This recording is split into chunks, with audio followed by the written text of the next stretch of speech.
seandainya ada air yang lebih baik dari air Zam-Zam, maka Rasulullah akan dibasuh dengan air tersebut. Pada kenyataannya adalah air Zam-Zam lah yang digunakan untuk membersihkan hati Rasulullah SAW, kemudian diberikan hikmatullah, hikmah Allah Subhanahu wa taala.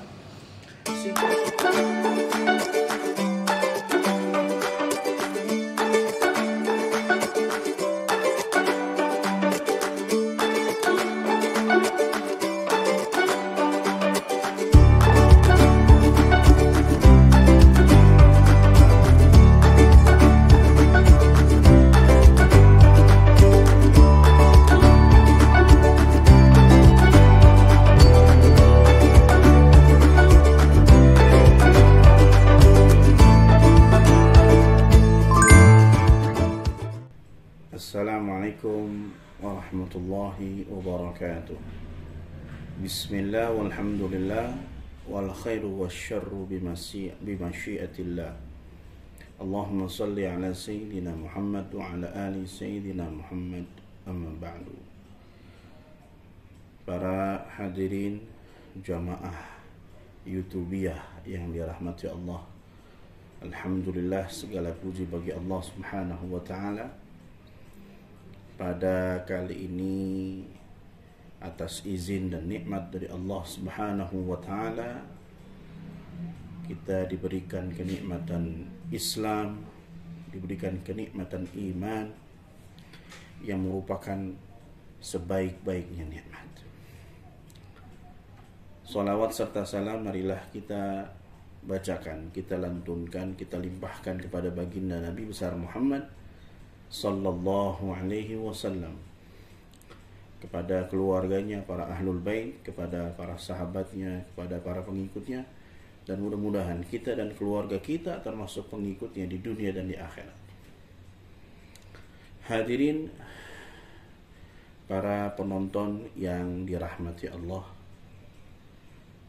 pada kali ini ingin saya sedikit ringkas dengan seringkas-ringkasnya kisah yang sudah ma'ruf di bulan Rajab, merupakan mukjizat yang Allah Subhanahu wa taala berikan kepada Nabi besar Muhammad sallallahu alaihi wasallam, yaitu peristiwa Isra dan Mi'raj.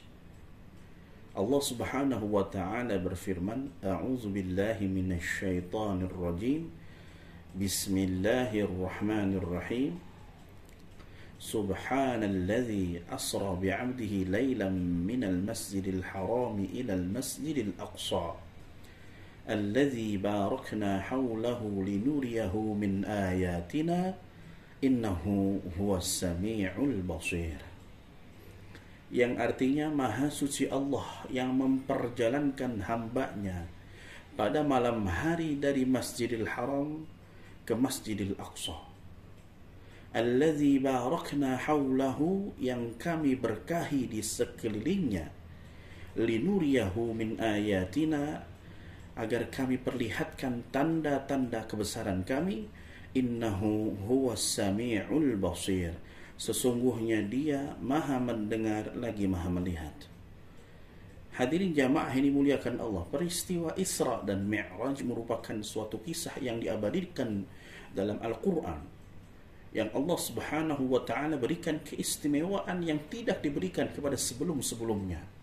Sehingga ada beberapa ulama yang mengatakan bahwasanya mukjizat yang paling besar yang diterima oleh baginda Nabi besar Muhammad sallallahu alaihi wasallam adalah mukjizat peristiwa Isra dan Mi'raj. Kenapa? Karena para nabi tidak ada yang mendapatkan kemuliaan ini sebelum Nabi Muhammad sallallahu alaihi wasallam. Akan tetapi jumhur ulama, kebanyakan ulama mengatakan bahwasanya tetaplah mukjizat yang paling besar yang diberikan Allah Subhanahu wa taala kepada Nabi Muhammad sallallahu alaihi wasallam adalah Al-Qur'anul Karim yang ada di dalam rumah kita, di dalam handphone kita, dan seterusnya. Hadirin jamaah yang dimuliakan Allah, sebenarnya ada peristiwa apa dalam peristiwa Isra dan Mi'raj?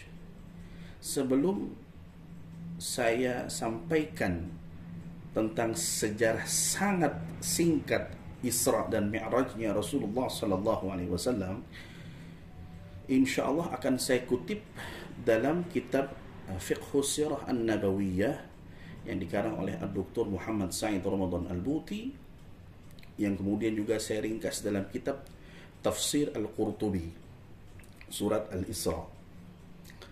Jadi ketika Allah Subhanahu wa taala belum memberikan hadiah Isra dan Mi'raj ini, Nabi Muhammad sallallahu alaihi wasallam diberikan ujian dan cobaan dan kesabaran.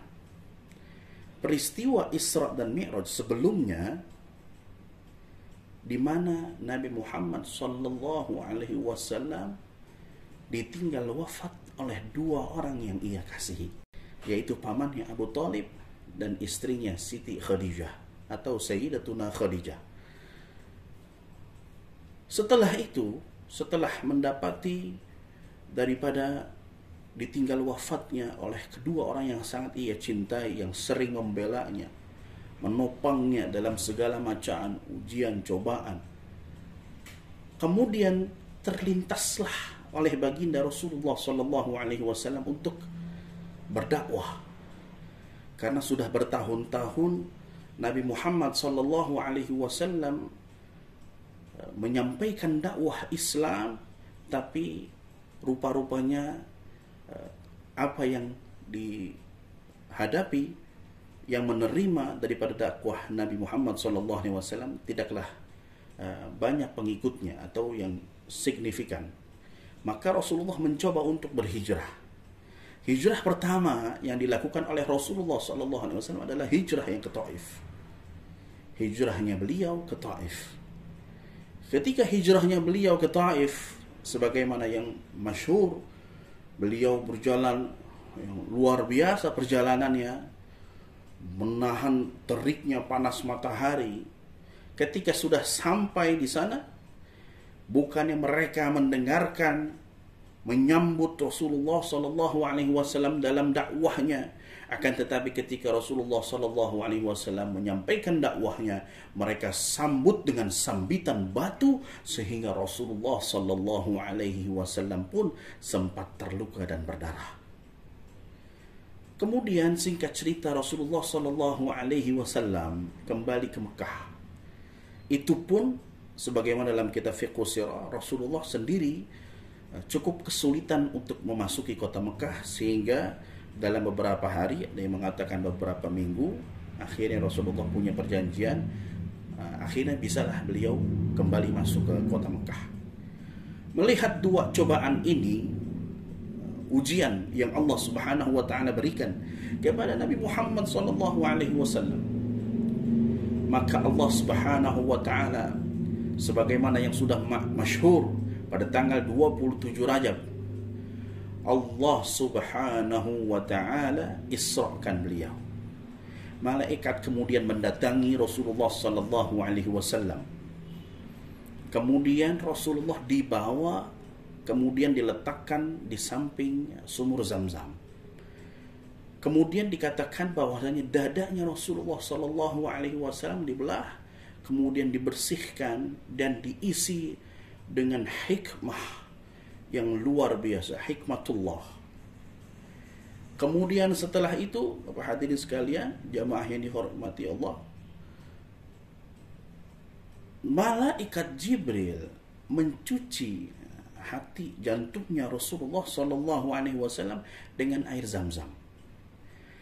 Oleh karena itu, ada sebahagian ulama yang mengatakan air Zamzam adalah afdalul ma' alal itlaq, yaitu sebaik-baiknya air, bahkan air surga sekalipun atau telaga Kausar sekalipun.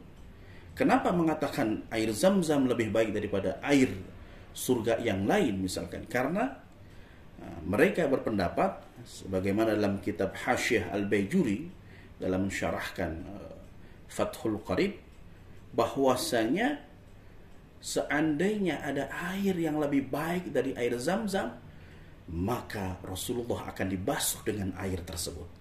Pada kenyataannya adalah air Zamzamlah yang digunakan untuk membersihkan hati Rasulullah sallallahu alaihi wasallam, kemudian diberikan hikmatullah, hikmah Allah Subhanahu wa taala. Singkat cerita, kemudian datanglah Buraq, suatu kendaraan yang akan menjadi tunggangan Rasulullah sallallahu alaihi wasallam dalam perjalanannya Isra dan Mi'raj. Singkat cerita, Rasulullah sallallahu alaihi wasallam sampai ke Baitul Maqdis atau Baitul Muqaddas yang berada di Palestina. Kemudian di sana Rasulullah sallallahu alaihi wasallam salat 2 rakaat yang beliau mengimami para nabi dan para rasul. Hadirin jamaah yang dimuliakan Allah. Banyak dari kita mungkin ada yang bertanya-tanya, salatnya bagaimana? Caranya bagaimana? Jadi dalam kitab Fiqh Sirah An-Nabawiyah dikatakan bahwasanya Rasulullah sallallahu alaihi wasallam suka melakukan salat 2 rakaat sabahan wa masaan kama yaf'alu Nabi Ibrahim alaihi salam. Jadi beliau amalkan itu salat pada sabahan, pada pagi hari fajar, masaan atau pada malam hari atau sore hari, 2 rakaat sebagaimana yang suka dilakukan, diamalkan oleh Nabi Ibrahim alaihissalam, yaitu eyangnya sendiri.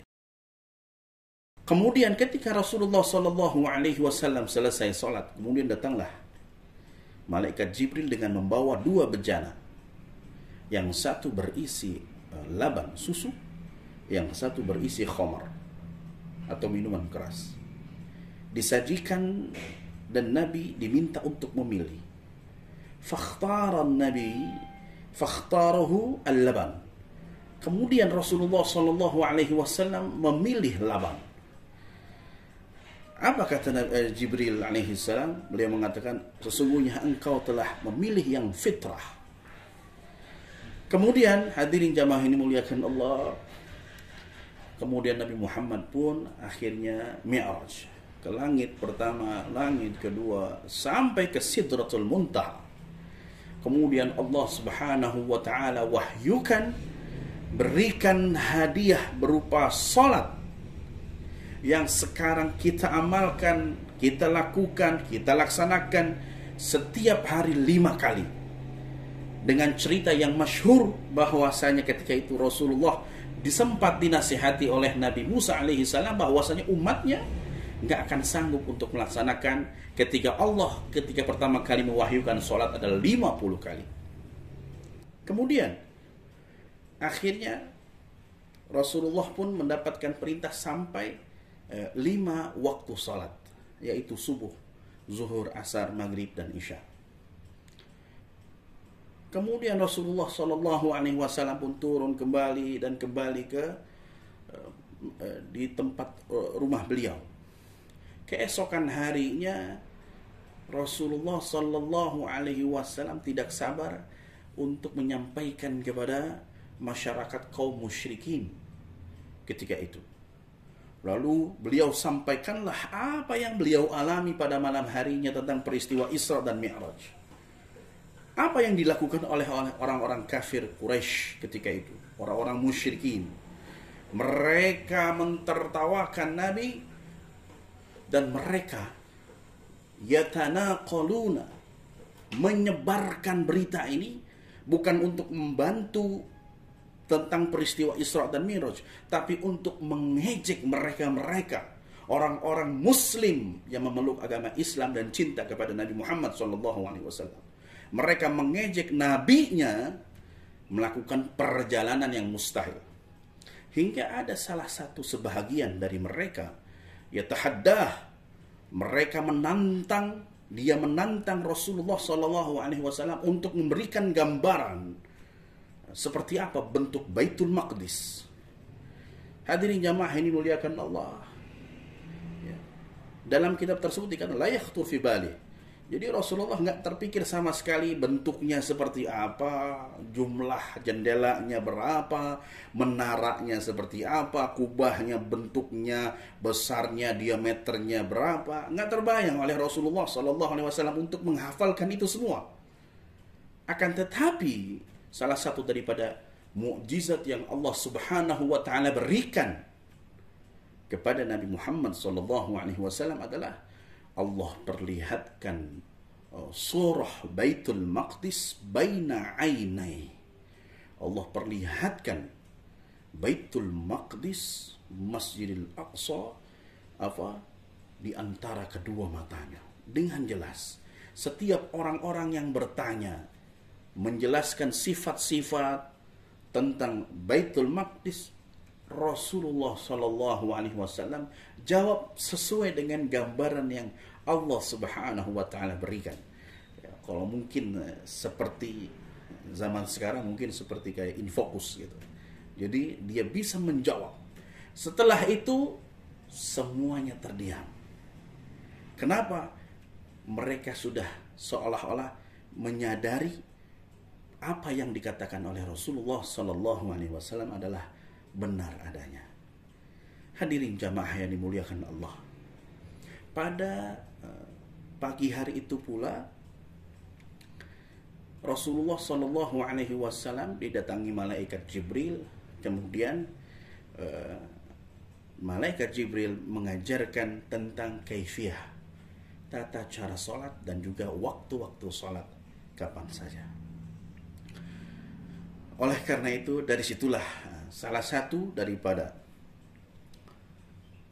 hadiah yang Allah Subhanahu wa Ta'ala berikan kepada Nabi Muhammad dan kepada umat Nabi Muhammad sallallahu alaihi wasallam. Hadiah tersebut adalah sholat. Sehingga sebagaimana yang kita sering dengar, ada yang mengatakan as-salatu mi'rajul mu'min. Salat itu adalah mi'rajnya seorang mukmin. Bahkan Imam Hasan Al-Basri beliau mengatakan, barang siapa yang ingin berbicara dialog dengan Allah Subhanahu wa Ta'ala, maka salatlah. Tapi akan tetapi, Masya Allah, kita temukan saat ini dan banyak orang-orang yang mereka meninggalkan sholatnya, padahal itu adalah hadiah dari Allah Subhanahu wa Ta'ala. Bayangkan ketika kita mendapatkan hadiah dari orang yang kita cintai, tapi kita sia-siakan, tentu kita akan tersinggung dan marah. Ini hadiahnya dari Allah Subhanahu wa Ta'ala. Maka tidak sepatutnya dan tidak seharusnya kita seorang hamba Allah mencintai Nabi Muhammad sallallahu alaihi wasallam meninggalkan salat. Hadirin jamaah ini muliakan Allah. Ketika itu berita sampai kepada Sayyidina Abi Bakar As-Siddiq, orang yang menyebarkan berita tersebut niatnya adalah untuk melihat ekspresi daripada Sayyidina Abi Bakar. Ini kira-kira Sayyidina Abu Bakar As-Siddiq ketika sampai berita tersebut, apakah akan mempercayainya atau tidak? Ternyata apa yang dikatakan oleh Sayyidina Abu Bakar, beliau mengatakan, kalau seandainya itu yang diucapkan oleh Nabi Muhammad SAW, maka itu adalah benar. Dan saya akan membenarkan jika ceritanya lebih dari itu. Inilah seorang sosok daripada Sayyidina Abu Bakar As-Siddiq radhiyallahu anhu. Hadirin jamaah yang dimuliakan Allah, ini hanyalah kisah yang sangat-sangat singkat sekali tentang peristiwa Isra dan Mi'raj.